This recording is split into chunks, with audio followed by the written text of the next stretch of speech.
Vous avez compris alors, mes chers amis. Ça veut dire que rien ne va changer, sinon en pire, tant que nous ne les aurons pas balayés.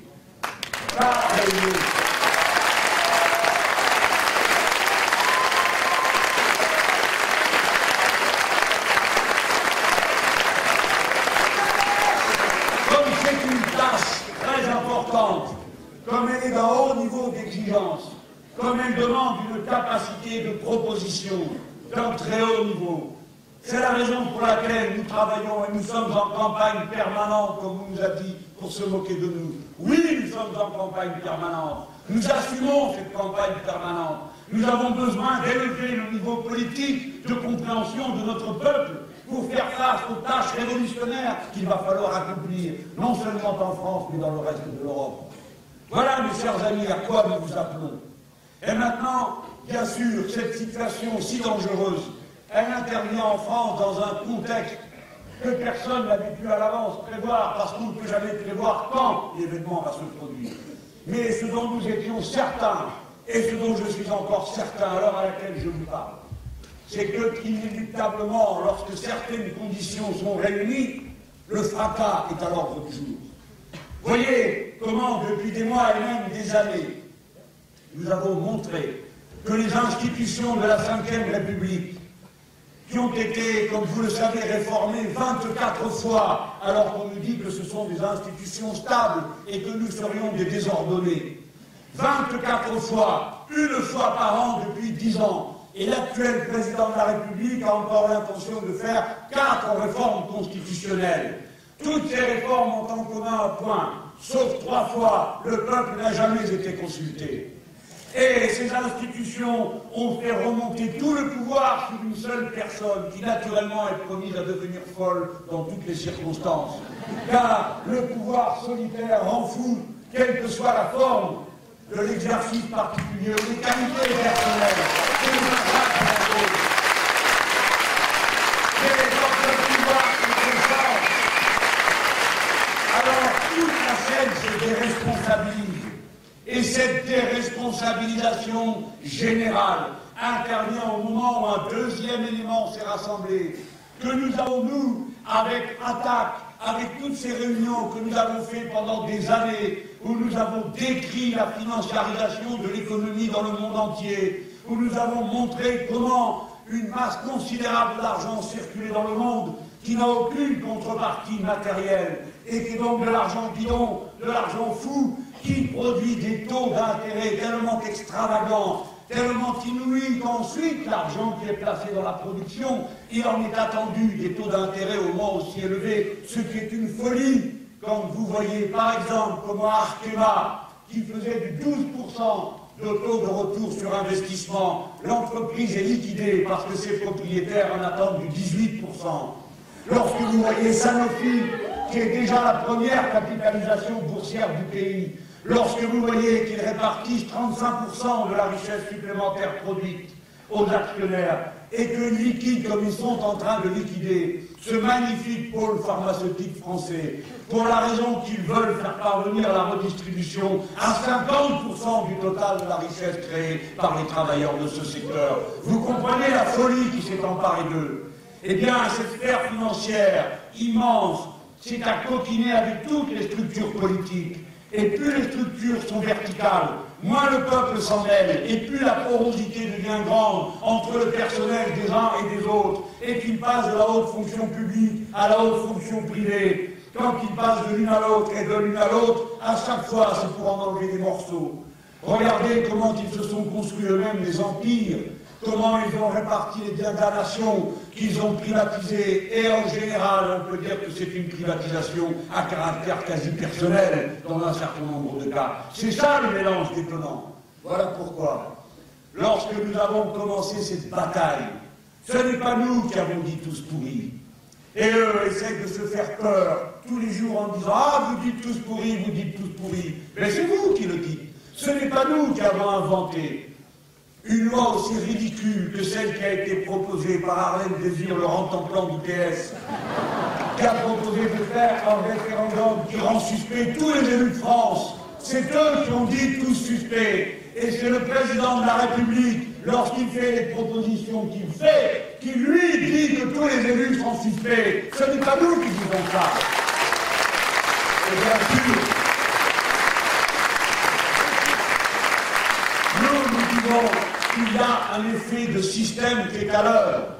Oui, il y a un effet de système qui est à l'heure. Posez-vous la question, mes chers concitoyens, comment se fait-il que l'antépénultième président de la République ait été condamné à 2 ans de prison? Le président Chirac.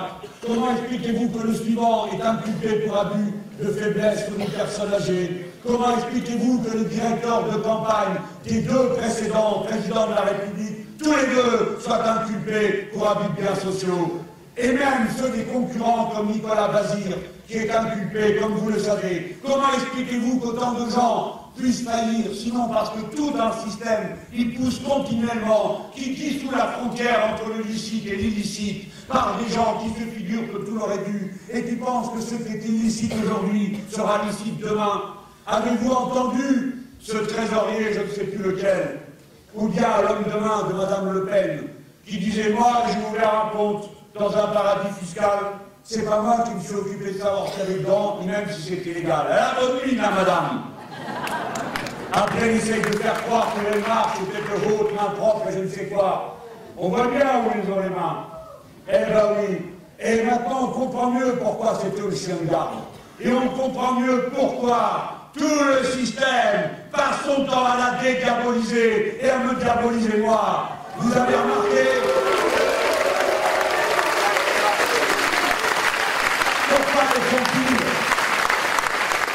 Parce qu'en me diabolisant, en m'accusant de n'importe quoi, un jour d'antisémitisme, le lendemain, je serai le successeur de Déa et d'Oriot. Il n'y a pas une insulte dont je n'ai été, avec une modération, gratifié pour dénoncer tous les outrances, tandis que les belles personnes, les parfumés, les importants, les je sais tout, qui ont plongé ce pays dans le chaos, eux ont tout le droit d'insulter, et quand ils ouvrent la bouche, ils parlent avec un fouet devant.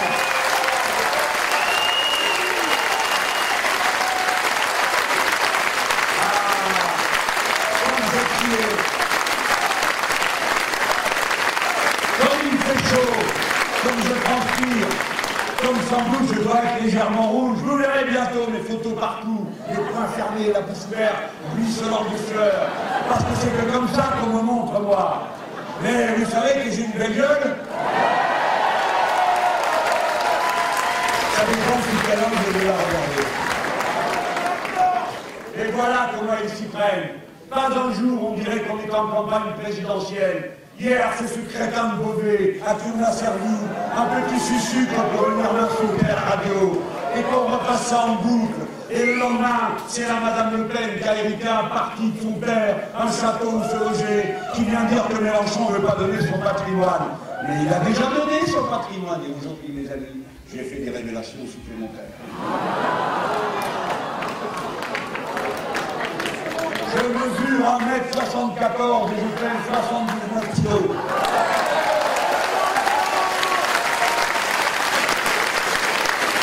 Ma taille est connue. Et du 41 à 42. Je change du 42. Et mes pantalons, c'est plutôt aussi du 42. Je suis un homme très harmonieux. J'ai dit ce que j'avais, mon appartement, ma maison. Oui, oui, oui, oui. Et des trésors. Des trésors. Je suis l'auteur, disons, d'une bonne 50aine de décembre, je suis assez content, et d'un bon millier de photos que je considère comme des œuvres d'art. Mais je ne possède ni tableau, à bon entendeur salut, ni chevaux, à bon entendeur salut, ni château, à bon entendeur salut, ni bicyclette, ni voiture. Voilà, si vous voulez faire dans le grand déballage, on n'a pas fini de rigoler parce que nous, le peuple, nous sommes narquois et on ne nous attrape pas avec ce genre de bêtises. C'est un système qui est en cause. Et nous voyons loin, nous voyons haut, nous ne nous arrêtons pas aux personnes, même celles qui ont failli. Parce que dans l'idéal républicain, il n'y a pas une personne, un condamné, une seule femme, un seul homme qui, une fois tombé, une fois dans sa vie, ne puisse être relevé par l'éducation, l'élévation morale et intellectuelle. Eh bien, nous prenons professeur de tout le monde, qui n'avait jamais cru que l'humanité était composée d'êtres vifs et bas et d'autres qui seraient purs. Nous ne disons pas que nous sommes des personnes pures, qui ne commettons aucune erreur, qui n'avons jamais failli dans notre vie. Cela n'existe pas dans la condition humaine. Et dans l'organisation sociale et politique de la société, il est vain de vouloir organiser un tel paradis peuplé de saints. C'est pourquoi je dis à François Hollande qu'il commet une grave erreur s'il croit que par des déclarations exactement comme on le fait pour la traçabilité des sardines, des thons et de la viande, des poulets, des ailes et des cuisses dans les magasins, on fait de la traçabilité des élus en leur demandant des déclarations, car voyez-vous, les menteurs mentiront toujours, et ce n'est pas le sujet que d'éradiquer le mensonge, c'est d'éradiquer les conséquences du mensonge qui nous importent, et les causes du mensonge.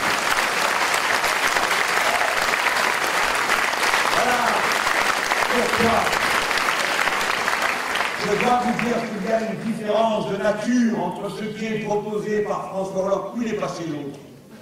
Celui qui est Premier ministre. C'est à lui, non, d'annoncer les mesures. Il doit être en train de regarder les avions décoller à Nantes, après ça,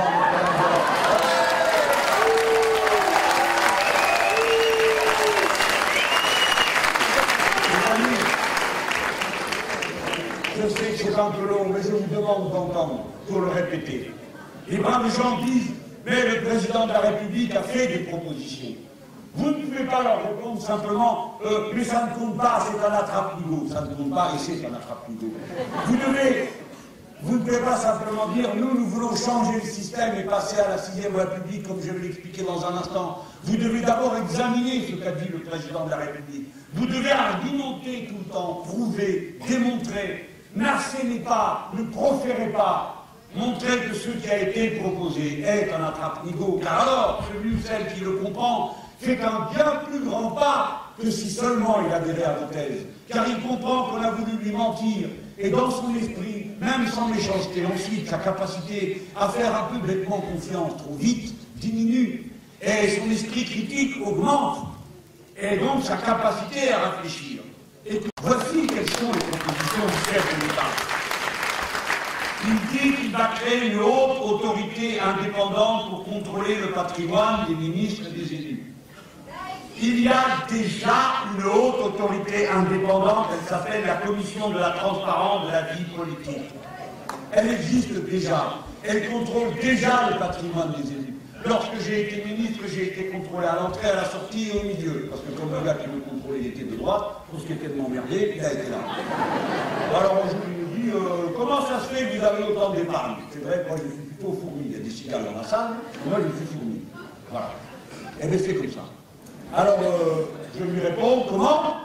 Qu'est-ce que vous me dites? Je suis payé 70 000 francs de l'époque, hein, par mois. Je suis logé, nourri, blanchi. Le vrai scandale, c'est qu'il n'y avait pas d'avantage sur la caisse d'épargne, lui. Voilà le vrai scandale. Ça n'avait pas l'air de le surprendre. Bon.